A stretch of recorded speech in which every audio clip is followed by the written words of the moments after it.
Success Insight shares the stories of the people with passion and drive who make things happen in the world. Here's your host, Howard Fox. Hello, everybody, and welcome back to another episode of the Success Insight podcast. Our guest today is Trycia Lino. Trycia is the co-author, along with her mother, Anna Borup, of the Guardians of Machu Picchu book series. Trycia's mission today is to inspire middle grade and teen students, their teachers, and their social workers to celebrate Latin culture and arts through colorful adventure stories that encourage a love of reading. Trycia, welcome to the Success Insight podcast. Thank you, and thank you so much for having me. It is a pleasure, and I have to say there's a little envy going on right now because your books are about Peru and Machu Picchu and Latin culture, and I love to travel, and I have not yet been to Peru. And so now having you on this podcast is like, okay, now I really have to go. Oh, yes, definitely. Yeah. So how did you get into this interest in writing a book about Machu Picchu? Maybe share a little bit about the background and how you got to where we are today. Okay, I would love to share that. I actually married into the culture. So my husband is from Peru. He is actually a native Incan so all of his heritage is just these amazing stories. And when I go down and visit family there, they tell me all these stories. And I'm just like, wow, that has to be a book. I have to make that into a book so people know the history. Because there's so many fascinating histories and stories that go on in the culture itself, but also about Machu Picchu and about the Incan nation that are not written in the history books because, of course, we have the Spanish side mostly of what happened during that time period.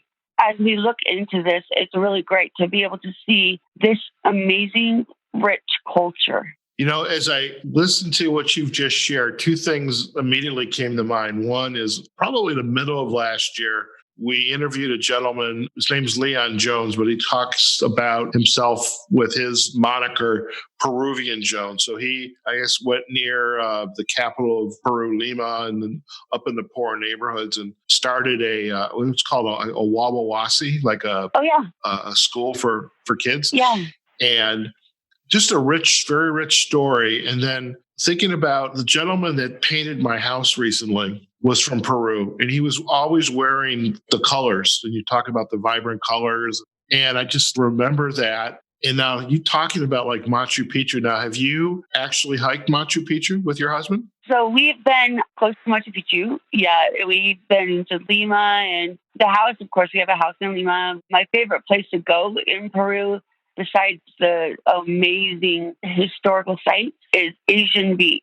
So it's like a little place there that is outside of Lima. It has beaches, are gorgeous beaches. And we go there it used to be every other year. And then we started every year until his mother just passed away. So, oh, wow. Okay. Yeah, it's just been amazing. Fantastic. Now, when you met your husband, did you meet him here in the States, or had you been down into Peru and maybe you met him there? How did that occur? It's kind of a crazy story. So I actually did school counseling and was a school counselor in Alaska. Had some friends tell me to come to Brazil. And I went down to Brazil and lived for the summer. And then I got broken up with. And so I'm like, forget it. And then I'm like, okay, I'm just going to go online and, talk to people, because after you get broken up with, you're just like in this mindset of whatever, Oh, yeah, whatever. The next thing I know, I'm online and I'm looking for someone to talk to. The picture of him is on the beach with his Mustang. And I'm thinking, oh my gosh, this guy's stuck up. I'm not going to talk to him. And it actually just happened to be he was the only one online at the time. And so we connected on the internet. And he's like, I'm never online. I just happened to be online at this specific time. It was just crazy. Just kind of like a freak moment, but it was like I'd known him forever. It was so cool. Providence is, you never know when things are going to happen. Right place at the right time, timing, everything. Exactly. And Yeah, we have similar backgrounds and things like that. So it's been really amazing. We've been married for 15 years and have 2 children and are happy, really happy. Fantastic. And as eventually you got together and got married, how did the immersion into the culture and, how did you, would you think about like collecting stories, or when was that moment in time? It's like, there's this book here, because you alluded to it early on, is that, your husband is sharing stories, you're going down there, but what was that insight in that moment where there's a book here? Well, when I was in Alaska living, everybody would tell me, you have to write a book. You tell the best stories. Because I would always make up stories for the kids up there working in Alaska. And so I'm like, oh, yeah, I'll get to it eventually. And so when we went down to Peru and I started hearing all these stories, I'm like, it's just something connected me to that and to the stories. His aunts and uncles, tias and tios would start telling these stories of their lives in Huanuco and then the history, behind their all the way up to Machu Picchu with the Incan nation. And so I just started developing stories in my mind, and it's like, oh my gosh, these are amazing. I have to get this down. And so I started writing. And at first I just started writing for myself. And this is funny because I just look back on it now and think, oh my gosh, this is actually what started me on the path. But I was writing this book just for our family, and I was substitute teaching one day, and the boy didn't have any materials to read after his test was done. And of course, he was one of those boys that just kind of ripped through the test and did A, B, C, D, A, just answered as much as he could, and then was done in like 10 minutes of test. And so he had like an hour and 20 minutes left of class. And we're sitting there and I'm like, okay, you know what? I'm going to get him to read this and see what he thinks, and just get another perspective on it. And so I had him read it. I put in my flash drive and had him read on the computer. And then I kind of forgot about it. And then the bell rang and I'm like, okay, everybody can leave now. And I looked over and he's still sitting there reading. And I'm like, you can leave now. You don't have to read anymore. Thanks for reading, what you did. And he goes, no, I have to know what happens. I have to know where's the end. And at that point, I wasn't finished with it yet. I was just in the middle of writing it. And he goes, no, I have to know. And then I'm like, okay, I've got to get this done. That kind of triggered me, like, this is actually impacting a student that doesn't read, that doesn't get involved in books or doesn't involve himself in reading. It connected him. And then I'm like, I got to get this done.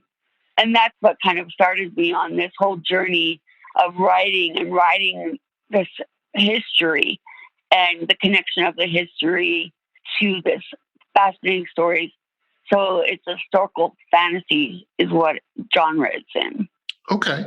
And as you're writing the books, we alluded to early on in the introduction, this is a book series, Guardians of Machu Picchu. And you've got 2 books that have already been published. The book 1 is Elixir of Life, and book 2, it's Orb of Time, correct? Correct. So I know you're working on, or your book 3 is being worked on right now. Right. I'm not going to give it away unless you give it away. And then there's a book 4. How did you then take this writing, these stories that you're creating? And I think it's wonderful, by the way, that you went out to one of the students and they sat down, they were very immersed in it, and they basically enjoyed it. And that's a good indicator, like, there's something here. How did you then start to create this book, but then also begin to include your mom in this little adventure of yours? My mom and dad, my dad's a history teacher and an archaeologist, and my mom is a teacher as well. And so when we started writing and got involved in that, my mom was really kind of just helping me along.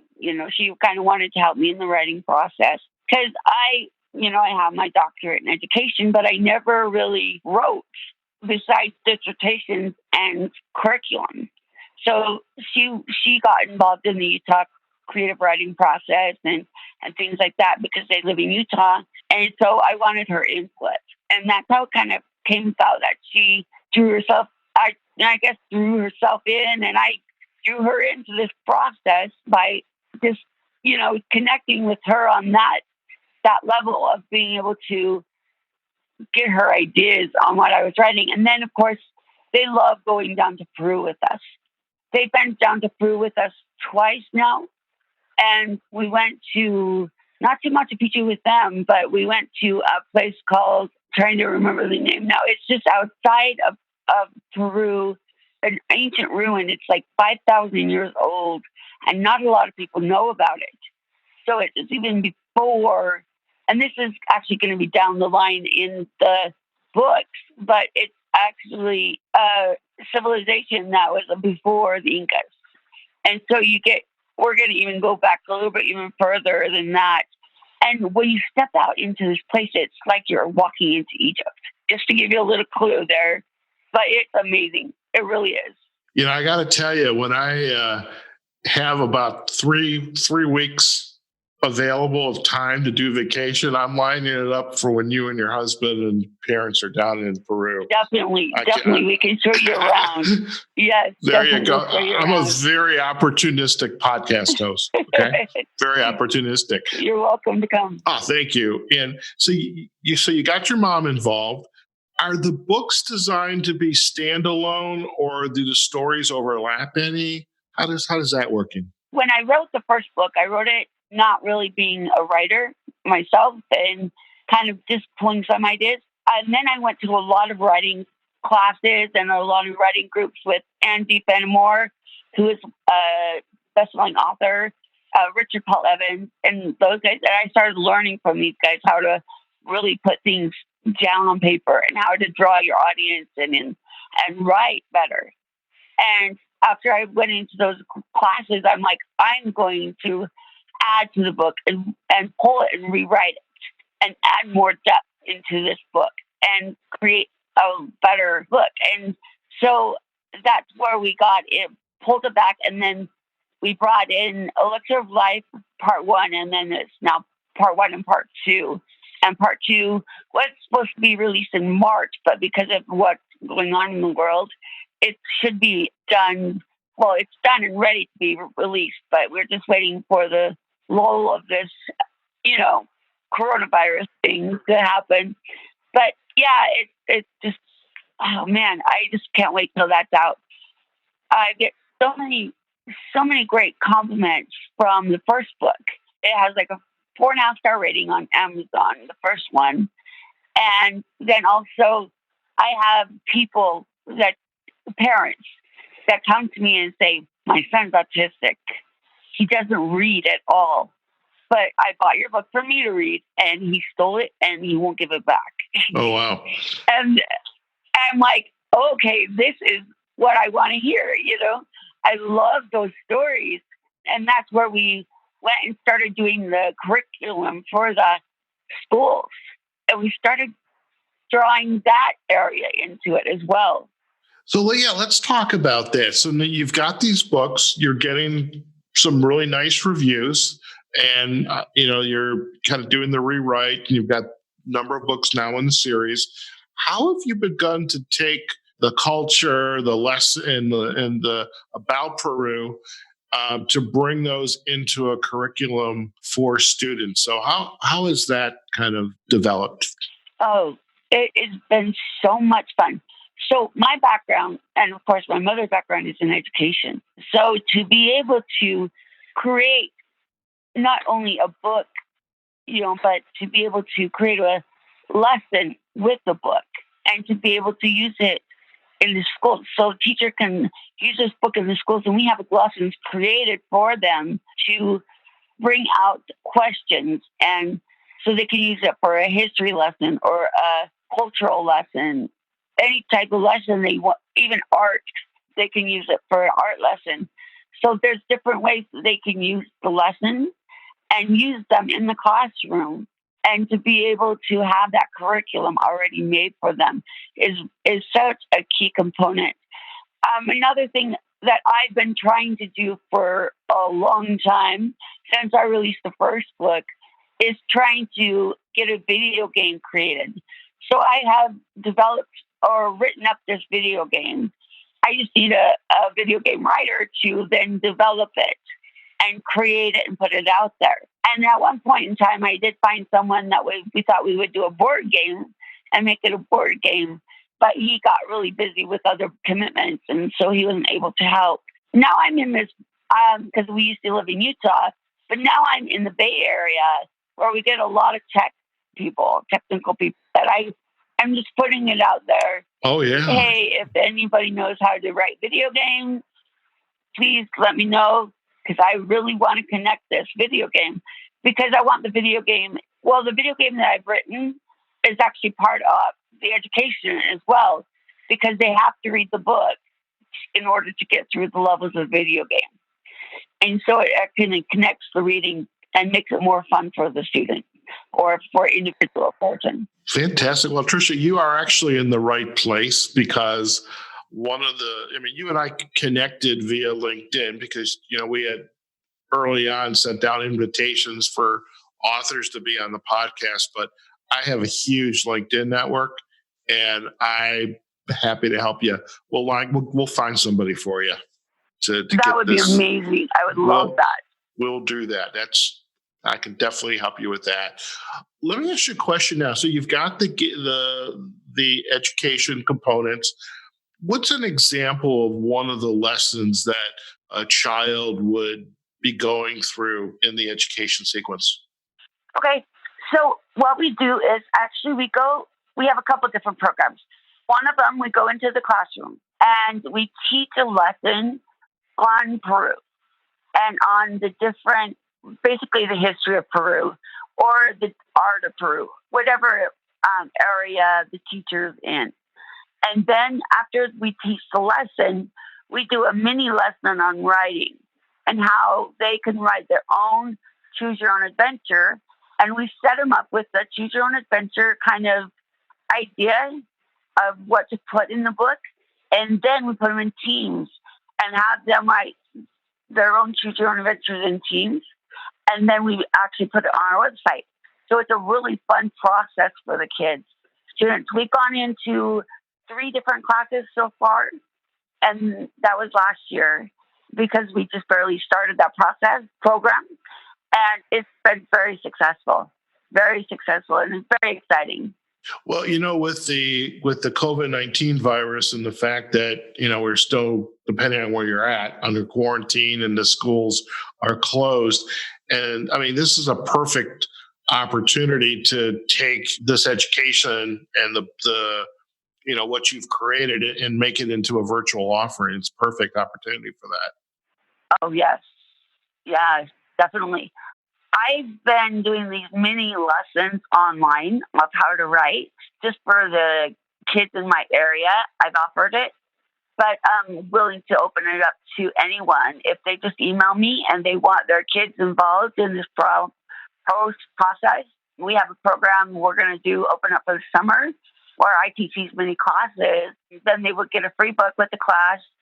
And after they'll get a free book and we go over the lessons, and then we also teach them how to write their own books.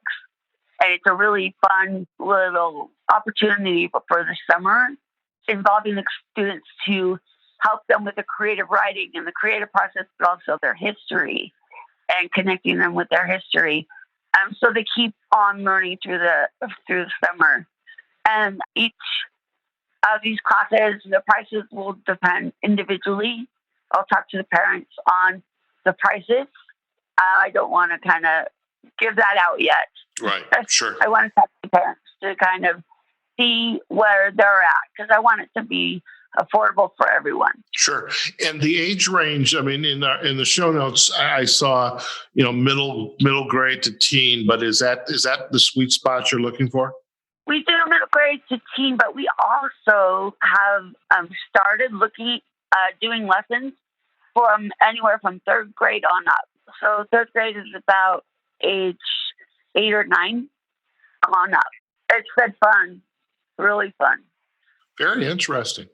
I love how, you've got this, this chance meeting, in this case, getting broken up down in Brazil. Yeah. Not a bad thing. Yeah. You meet your future husband, you suddenly get immersed in a new culture. And by the way, living in Alaska, I'm kind of envious of that one too. Oh. I have been to Alaska, but that I'm sure there's a lot of good stories there as well. Oh yes, and that will be another series next. Okay. I have so many stories in my mind. Oh my! Well, something. I was chatting with a guest on a podcast not too long ago, and she had a PhD as well.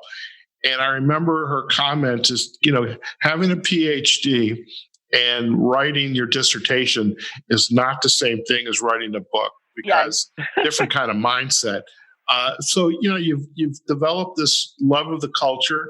You sat down, you've taken lessons and become a successful writer. Now you're translating that into working with kids and helping them grow and develop their cultural intelligence, is what the word I would use.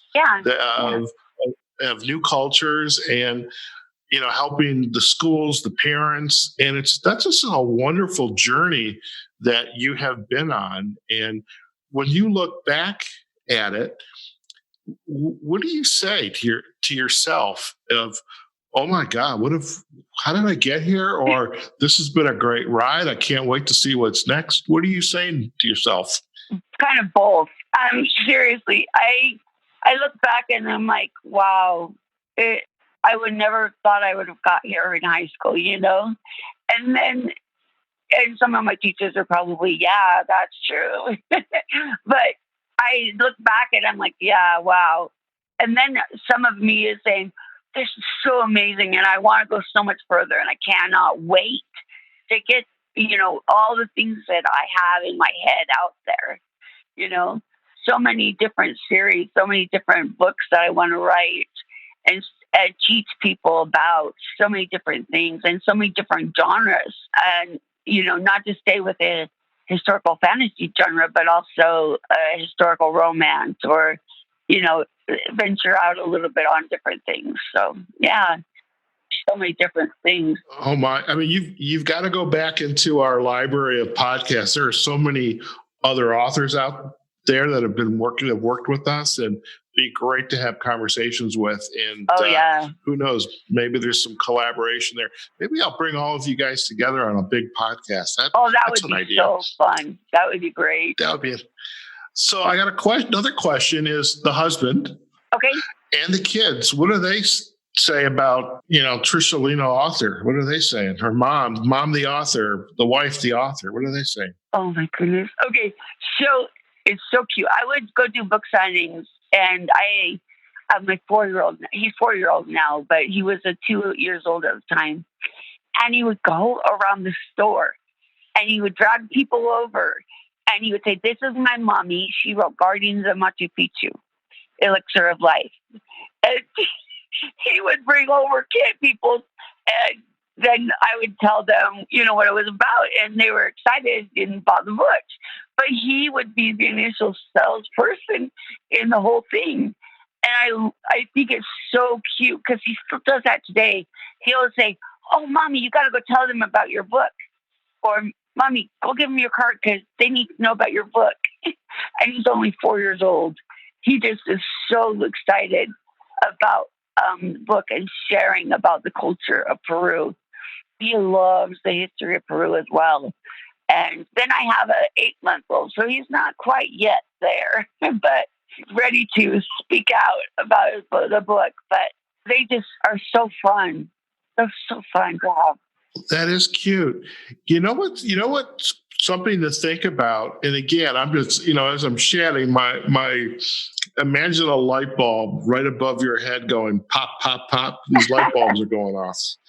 Is, you're thinking of your 4-year-old. There's a children's book here as well.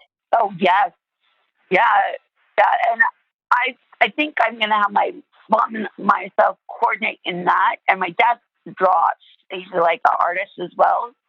So I think I'll have him do the pictures, and I can see that now. I mean, now that you bring it up, full front there. I'm like, yes, I see it. I see exactly what I want. I could see every page of the book. Oh yeah.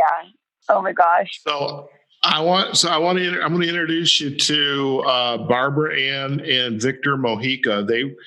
Barbara Ann's book, she's an educator too, by the way. Oh, okay. And her book series is called Little Miss History. Oh. And so Little Miss History is Barbara is like a little teenage girl, but all the major tourist attractions in the U.S., Mount Rushmore, Statue of Liberty, La Brea Tar Pits, things like that. But Victor, her husband, is the illustrator. But so, I mean, if your dad's the illustrator, it's like, you got this. And so there's definitely a children's book there, but let's talk to some of our other authors who have also authored their own book. And oh yeah, I love to collaborate, and I'm learning every day. I guess that's what was instilled with my parents being educators. You're like, every day is a learning experience, and it's so exciting, to be able to bring in everybody and talk to everybody about it. That would be amazing. Yeah. Fantastic. Well, listen, Trycia, it's been such a pleasure to have you on. And I just like, we could talk about this, we could talk about that. There's just a lot of places to go. And, but I love, you've given us a great overview of, the origin and kind of the journey you've been on. You've got the books that you're working on. And I know there's 4 books in the series, and you've got the novellas, the lessons planned for the kids. So, and then, what's next? And I think that is so wonderful. And if our listeners would like to learn more about you and your work, where are the best places for them to go? Our website, guardiansofmachuPicchu.com, is the best place to link in with us. Also, LinkedIn is there as well, which is a great place to get a hold of me as well and to be able to talk to me. I love talking to everybody about it, so would be happy to talk to anyone that wants to reach out. That is fantastic. And it was such a pleasure to have you on the podcast. And I'm looking forward to staying in touch because I have some to-dos on my plate for you to make some introductions for you. And also, again, to see if we can help you with the board game, whether, the virtual and app and however it gets created, but definitely that, and introduce you to Barbara Ann and Victor Mojica. Trycia, it's been an absolute pleasure. And thank you so much for taking the time to join us on the Success Insight podcast. Thank you so much. And I love talking with you. Thank you so much. Fantastic. All right, folks. What a wonderful episode. I mean, just first of all, I need 3 weeks vacation so I can go to Machu Picchu or go to Peru, of which Machu Picchu will be just one destination. And like I had shared with Trycia, I am an opportunistic traveler, podcast host, friend. Wherever my friends live, I want to visit. But we got to get past this little COVID-19 issue. But listen, do go out to Trycia's website, guardiansofmachupicchu.com. Learn more about her and her mom and, the work and the writings of Guardians of Machu Picchu book series, and really also embrace the work that Trycia's doing within the education sector, helping middle grades, teens, teachers, and, social workers help students celebrate their Latin culture and the arts. And really just, if you've ever seen anything that has been written about Peru or the art, lots of wonderful colors. And again, I'm really envious because I want to go visit. But in the interim, again, go out to the website, guardiansofmachupicchu.com. Do connect with Trycia on LinkedIn, and we'll provide the backlinks in our show notes as well. So I hope you enjoyed this podcast as much as we did. We're going to be on successinsightpodcast.com. Please leave a comment about this episode or any other episode that is in our library. Also, we are on Facebook and LinkedIn, and our business pages, successinsightpodcast.com. All of the major podcast platforms, Apple Podcasts, Google Podcasts, iHeartRadio, Spotify, as well as on YouTube and Instagram. I think we are on Instagram, but we do a lot of work on Pinterest as well. That's where we also display our children's book authors there as well. So there's lots of opportunities to either listen, download our podcast, especially this one today. And hey, if you're a big fan of Peru, you're in the right place. So go out there, have a phenomenal day, be safe wherever you are, whatever you're doing, just take care of yourselves. And we'll see you on the next episode of the Success Insight Podcast. Take care now. Success Insight is a production of Fox Coaching and First Story Strategies. Find us online, successinsightpodcast.com.